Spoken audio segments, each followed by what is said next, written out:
Hello future Canadian, and welcome to this video which marks the beginning of our 10-day series on Canada Study Visa Secrets, where we share everything you need to know and do to get your study visa approved. So there's something we hear frequently. Clients say they submitted all their documents, their account had enough money, but they were still refused. So in this series we're going to cover everything, show you how to prevent refusals, and if you've been refused, how best to go about it. So the shocking truth is that right now Canada is refusing more study permit applications for finance and assets reason. Now as we proceed in day 2, you'd understand what assets really mean. Do you understand? So people with 50 million naira, 60 million naira, 70 million naira in their accounts are still getting refused. And it points to something. Having money is not enough. It's how you prove the funds. That's why they call it proof of funds. You need to prove it. Now, this is what officers are really asking for. They are not just asking, do you have money? They are actually asking, where did this money come from? Can you actually access this money? Will it be available when you need it? And are you being honest with your applications? So the visa officer's job is to find doubts. And once they find any doubts, any inconsistency, any unexplained gap, you are already giving them solid reasons to refuse your study visa. Now the hidden problem is that many people think that when you submit documents, you automatically get approved, but that's not the case. So visa officers, they check your application thoroughly. They are looking for unexplained funds, suspicious patterns, missing proof, inconsistent stories, borrowed money disguised as funds. So they are basically doing risk assessment. They are checking for your flaws. Do you understand? So you need to make sure that you do everything right, and when they find any or there's any doubts, you most likely get refused. Now the numbers don't lie. Do you understand? So over 90% of international students stay in Canada after their studies, but at the point of application, officers want to see proof that you return home. Even though deep down you know, oh, your goal is to get your PR, but when you're applying, they want to see proof that you are going to return home. So if you don't have proof of home ties, you get refused. If your wealth is unexplained, you would also get refused. And if you're using a sponsor that they cannot verify, that doesn't seem trustworthy, or you've not presented it properly, you would also get refused. Now the real cost of getting refused or getting it wrong is a lot, because when you get refused, you lose money, application fees, consultation fees, all those fees. Now for tuition deposits, you don't really lose it. If you are denied, you can easily ask for a refund. You also lose time. The months you spend applying, searching, filling forms, writing documents, getting statements, all of that wasted if you get it wrong.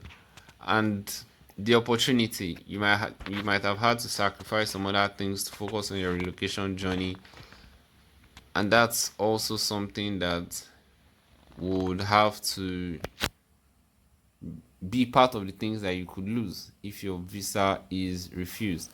And when a lot of people, after facing refusals, even very good applicants that believe they did everything right, a refusal can shatter their self-esteem, it can shatter their confidence, making them feel like really down. Do you get it? So if you want to relocate successfully, you need to plan all of these things. You also need to understand the consequences of getting it wrong, of not getting reliable guidance. Do you understand? Now the stakes are high. What you have to risk is high, so you need to get it right on the first attempt. And I must congratulate you for coming across this video, because it is really going to give you the clarity and confidence you need to relocate successfully. Now here's the good news. Most refusals are 100% avoidable, so you don't need to panic or see it as. So the aim of this video is not to make you afraid, it's to help you build the confidence. You've seen the consequences, So that would encourage you to take it even more seriously and put in the required efforts, knowing fully well that there is a lot at stake. So the problem is not that you don't have enough money. The problem is how you are presenting it. Always have it in mind that it is called proof of funds. It's not just show your funds. You have to prove that you genuinely have this money. And still on our channel, we talk about our CAT strategy for presenting your proof of funds to ensure that you don't get refused. So be sure to check it out. So getting the study permit isn't about having money. It's about proving it in a way that shows it is legitimate, accessible, and sufficient. Do you understand? So we still have other videos breaking down POF, giving you strategies on how to go about it. So over the next 10 days, we're going to show you exactly what visa officers are looking for. So if you've not subscribed to our channel, now will be the best time. Turn on the notification, like the post so you keep seeing more of this. So you don't need to overwhelm yourself with so many YouTube videos. You just focus on the one you understand the most and you can see a clear pathway for your relocation. So over the next 10 days, we'll talk about what assets actually mean, and it's not exactly what you think. The number one mistake that gets people refused, source of funds. We'll also talk about that in the next 10 days. So make sure you subscribe and you've turned on the notification button. We'll also talk about why your 20M business account might get you denied. So there are strategies using business accounts if you want to do it.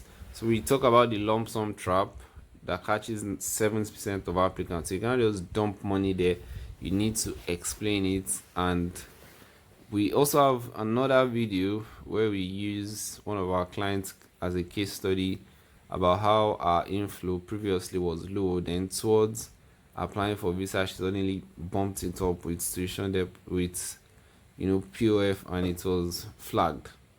Do you understand? In the next over the next 10 days, talk about how to prove sponsorship, because we know how Nigeria is, and a handful of people would most likely have to reach out to relatives or people that can sponsor them to before they can relocate. Do you understand?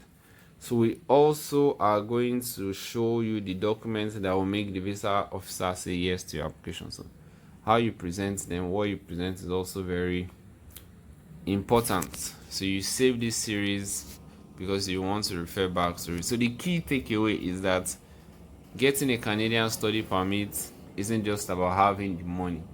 Money can't buy it. So it's about proving your money is legitimate, accessible, and sufficient.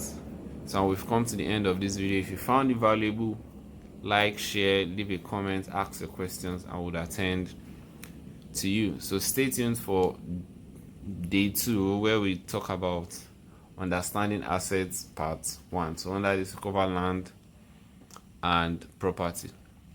Once again, thank you very much for watching. Don't forget to like, subscribe, and share, and we'll see you on the next one.